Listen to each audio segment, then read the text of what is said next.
పుష్ప 2తో Indian cinema రికార్డులను తిరగరాసిన Allu Arjun next మూవీతో అంతకు మించి సక్సెస్ ను టార్గెట్ చేస్తున్నారు. అందుకే కాస్త టైం తీసుకుని మరీ అట్లే సినిమాను పట్టాలెక్కించే పనిలో ఉన్నారు.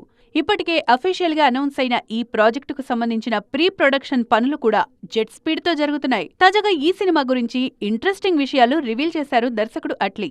ఇండియాలోనే మోస్ట్ ఎక్స్పెన్సివ్ ఫిలిం గా AA22 రూపొందుతుందని చెప్పారు. అయితే ఇంకా బడ్జెట్ లెక్కలు వేయలేదు. కానీ అన్నింటికన్నా ఇదే భారీ చిత్రమన్న విషయంలో మాత్రం అనుమానం లేదన్నారు అట్లీ. AA22 ప్యారలల్ వరల్డ్ నేపథ్యంలో తెరకెక్కుతుందన్న ప్రచారం ఎప్పటినుంచో ఉంది. రీసెంట్గా రిలీజ్ అయిన దీపికా పదుకొన్ టీజర్ చూస్తే అది నిజమే అనిపిస్తుంది. ఇప్పుడు అట్లీ కూడా ఈ సినిమా కోసం కొత్త టెక్నాలజీలు పరిచయం చేస్తున్నామని చెప్పడంతో ఫ్యాంటసీ కాన్సెప్ట్ ఉంటుందని కన్ఫర్మ్ అయింది. ఈ భారీ చిత్రంలో బన్నీ త్రిపాత్రాభినయం చేస్తున్నారని, ముగ్గురు అందాల భామలు బన్నీకి జోడీగా కనిపించబోతున్నారన్న వార్తలు చాలా రోజులుగా వినిపిస్తున్నాయి. అయితే ఈ విషయంలో అఫీషియల్ క్లారిటీ మాత్రం ఇంతవరకు రాలేదు.